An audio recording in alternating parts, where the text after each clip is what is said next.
जय धवलेश्वर बाबा धर जय शंभु बाबा धवलालिंग महाप्रभु समस्त भक्त मान को कोरोना मुक्त कर विपदु रक्षा कर महाप्रभु। जय बाबा भोलेनाथ धवलेश्वर महाप्रभु। पाप हम पाप कर्मा हम पापतमं पाप संभव त्राही मंच विरूपाक्ष्य सर्व पाप हरो हरि सर्व क्लेश हरो हरि सर्व दुख हरो हरि। ओम नमः शिवाय धवलेश्वराय नमो नमः।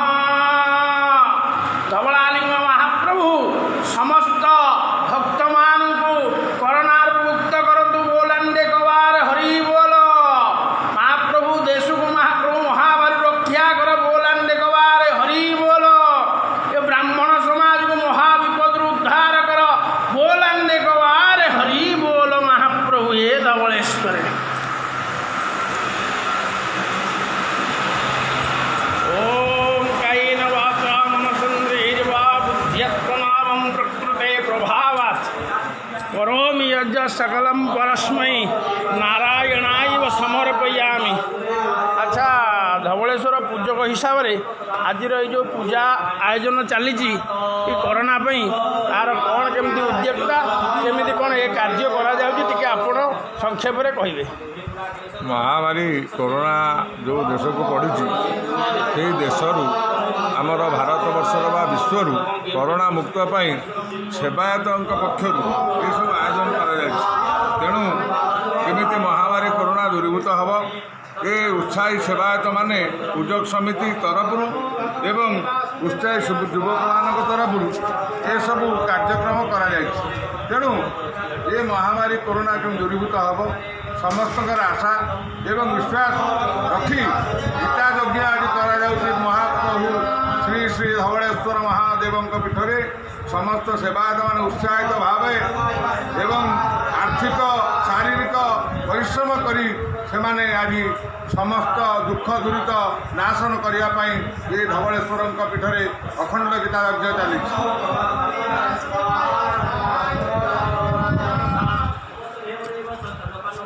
वर्तमान आमर पूजा मंडप रे पूजा कार्य चली पंडितर गीता पाठ चली पूजक मानकर एठी आहुति भी चली प्रभु पीठे पंडित विभूतिभूषण पंडा रही जोटा कि आमर मुख्य हिसाब से सहयोग कर पूजा कार्य कीर्तिकुंड पत्री अन्य पूजक माने आमर आहुति योगदान देइचंती सबू पूजक मान को मिसी धवलेश्वर सेवा जो पूजक समिति तरफ किसी आयोजन करा जायछि कोरोना मुक्त एठी ये जो पूजा कार्य पर आमर समस्त भोजन कार्य किसी सेवक भी लगी कहीं पूजा पर पुणी गोटे यज्ञ जोटा कि आत्मा यज्ञ गीता यज्ञ पर गोटे आत्मा यज्ञ बोली जहाँ कहती सेटा हला मुख्य जिनस।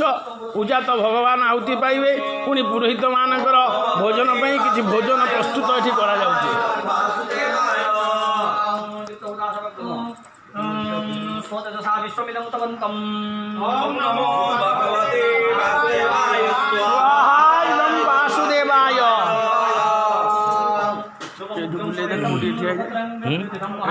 मुड़ी ठिया जाए। ओम नमो भगवते वासुदेवाय स्वाहा।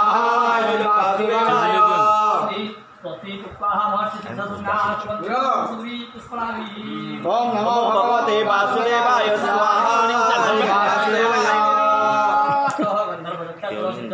असिल की असिल ओम नमो भगवते वासुदेवाय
ए कोरोना पाई पीठ संपूर्ण आज सुनसान जोटा कि भक्त माने एठी केही जणे भी आज नाहंती ए पीठ आज केते मनीष केते भक्त नहीं समागम अवस्था रही था किंतु कोरोना महामारी समाज को आज पूरा समस्त की लॉकडाउन कर देछि जोटा कि चलचंचल पीठ आज भक्त अनुपस्थित रहुछि पूजक माने सबुदिन ठाकुरंक सेवा करुचंती सेवा परे 10टारे ठाकुरंकर मंदिर बंद हो जाए आज कोरोना महामारी गीता यज्ञ पाई पूजक माने एठी गोटे गीता यज्ञ करुचंती सेतिपाई मंदिर आज 2टा पर्यंत किछि ब्राह्मण माने अछंती मु प्रवीर नना।